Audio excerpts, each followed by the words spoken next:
A cobra raises its hood, yet the honey badger steps closer, turning a lethal warning into the first challenge of another chaotic day. Minutes later, a lioness blocks the path, but this small survivor refuses to present the easy retreat every larger predator expects. Before sunset, bees, jackals, snakes, and lions will all meet the same stubborn animal. But what makes its daily strategy so effective? Before sunrise, the honey badger wakes underground, where cool soil shields it from heat and hides its scent from passing predators. Its first tool is not courage but smell, a powerful sense that maps food, rivals, and danger across the darkened scrub. Long foreclaws make this low body a living excavation machine, built to open hard ground before the morning heat arrives. A brief scent mark announces recent ownership, reducing needless fights by telling other honey badgers that this route is already occupied. Then the day begins at speed, with a rolling gait that seems careless but constantly follows invisible information carried through the air. A cracked mound may conceal beetle larvae, termites, reptiles, or rodents, and each smell offers a different calculation of effort and reward. Powerful shoulders drive the claws like picks, while compact hindquarters brace the body against soil that would stop many other hunters. Even during excavation, it stops to listen. Chaos without attention would waste energy and invite a silent attack from behind. The first meal is small, fat beetle larvae uncovered beneath packed earth, but dependable calories matter more than spectacle at the start of day. It wastes little time celebrating. An omnivore survives by moving between opportunities before heat, competitors, or chance closes them again. The riverbed is a library of footprints, droppings, disturbed sand, and scent trails left overnight by animals now hidden from view.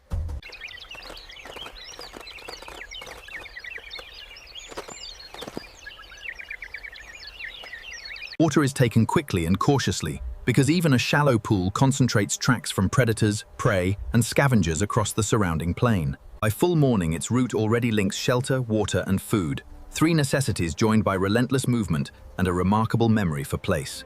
But the easiest hours are ending, and the hotter landscape will soon force every decision to become faster, sharper, and more expensive. A faint tremor beneath the sand redirects the hunt, and the badger begins tracing a hidden tunnel from the surface above. Its claws break the crust, but the real power comes from shoulders and neck working together in short, explosive strokes. Within minutes, the hunter is almost underground, protected by loose skin that lets it twist inside spaces barely wider than itself. When the first route fails, it does not continue blindly. It backs out, reassesses the scent, and attacks from a better angle. Rocky ground offers different prizes: geckos, insects, eggs, and sheltering rodents, yet every crevice also limits room for turning or escape. A single paw rolls a stone aside, revealing hidden invertebrates that are quickly consumed without the cost of a prolonged chase. An abandoned nest offers only fragments, but the scent confirms that birds have used this shelf and may return another season. Not every opening belongs to prey. A Cape porcupine appears, carrying a defensive armor that even a honey badger must respect. The badger stops before the quills, proving that its reputation for fearlessness does not erase judgment, distance, or the memory of pain. Rather than force a dangerous contest, it circles away, saving energy and skin for opportunities that offer a safer return. This flexibility is the true source of its success. Stubborn when reward is possible, but perfectly capable of abandoning bad odds. A scorpion is handled with quick paw movements and careful positioning, reducing exposure before the small but nutritious prey is taken. With the sun high, open ground becomes dangerous, yet crossing quickly may connect scattered feeding sites before rivals discover them first. A brief roll in dry soil may help absorb oils and disturb external pests, while giving overheated muscles a momentary pause. Then a sweet ascent arrives on the wind, promising a richer meal protected by thousands of tiny, airborne defenders nearby. The bee traffic reveals a wild colony inside the acacia, where honey and protein-rich brood are guarded by a coordinated swarm. It circles first, locating the strongest scent and testing the wood for a weak point instead of attacking the busiest entrance. The claws that open termite mounds now strip bark, exposing a seam where weather and insects have already weakened the timber. Workers swarm the intruder, and thick skin, coarse hair, and a small-eared profile reduce vulnerable surfaces, but stings still carry a cost. Even this specialist retreats for a moment, shaking bees from its face before choosing a new angle with fewer defenders. The second attack comes from beneath the log, where the swarm cannot surround the muzzle as easily and the wood is thinner. At last, pale comb appears, holding honey and developing brood, an energy-rich reward valuable enough to justify the discomfort and effort. It eats rapidly, taking brood, wax, and honey before the colony's defense or another scavenger makes the sight impossible to hold.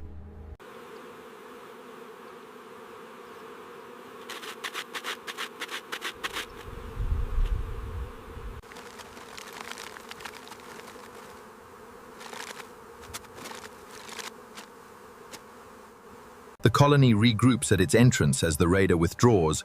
Neither side wins completely, and both absorb the costs of conflict.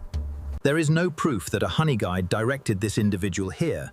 In this case, scent and visible bee traffic were enough. Grooming removes wax, dust, and lingering insects, showing that thick skin reduces risk without making the animal immune to irritation. But the hive's smell carries beyond the grove, and distant jackals have already noticed that another animal has uncovered food. The badger leaves with a final fragment, unaware that two opportunists are closing from opposite sides of the shimmering grassland.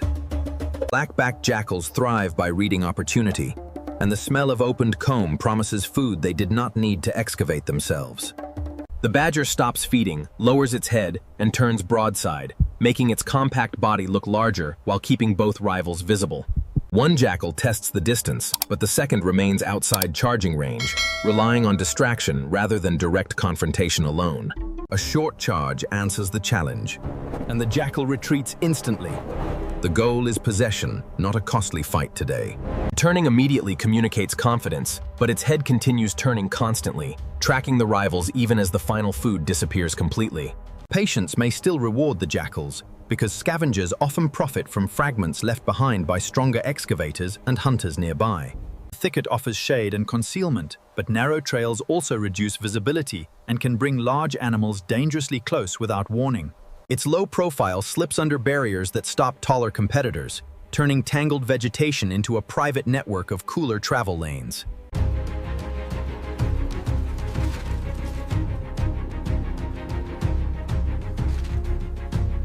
Raised quills and a stamping warning create a clear boundary, requiring no collision for the defensive message to be understood.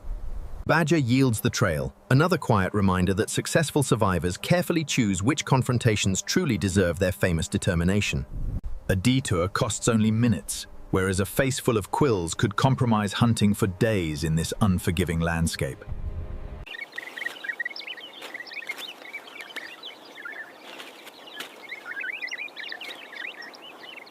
The posture changes immediately, head low, steps measured, nose working constantly, because venom changes the rules of every close encounter.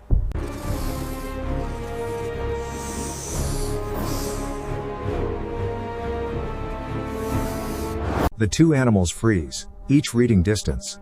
The cobra needs one accurate defense, while the badger needs one safe opening. A spitting cobra can direct venom toward the eyes, making the badger's exposed face more vulnerable than its thickly protected body.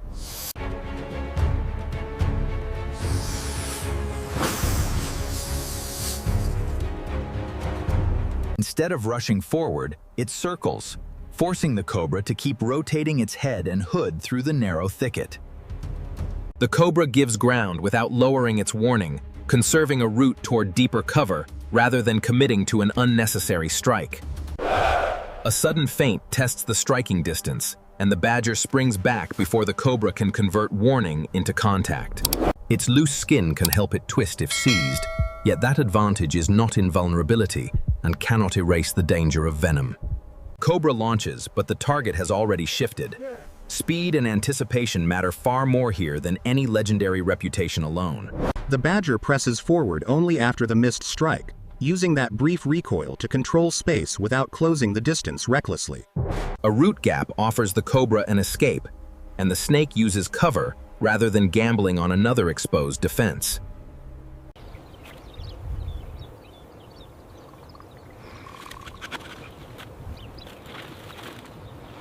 One scrape confirms the cobra has moved deeper, and the badger chooses water over a dangerous excavation with uncertain reward.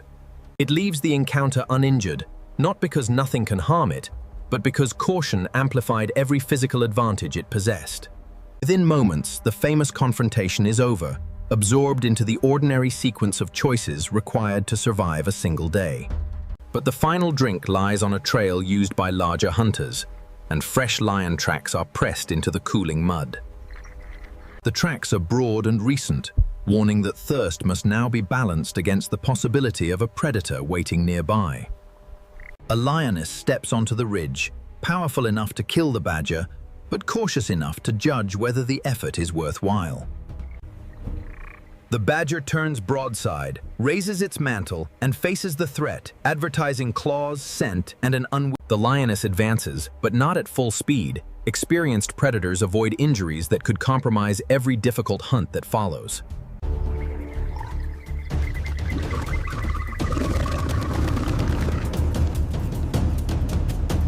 The lioness could continue, yet the small reward offers poor value beside the risk of claws, teeth, and defensive scent.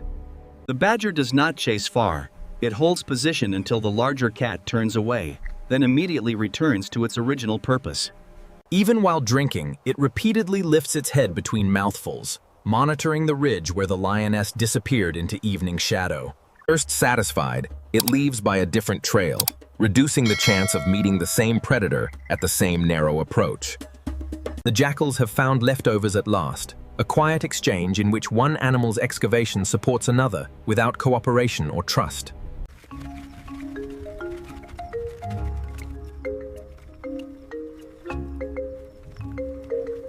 Night cools the savannah, and the badger follows familiar scent marks home through grass, now silver beneath the rising moon.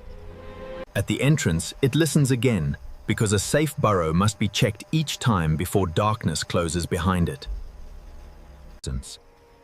Then the restless traveler disappears underground, leaving only fresh claw marks, scattered scents.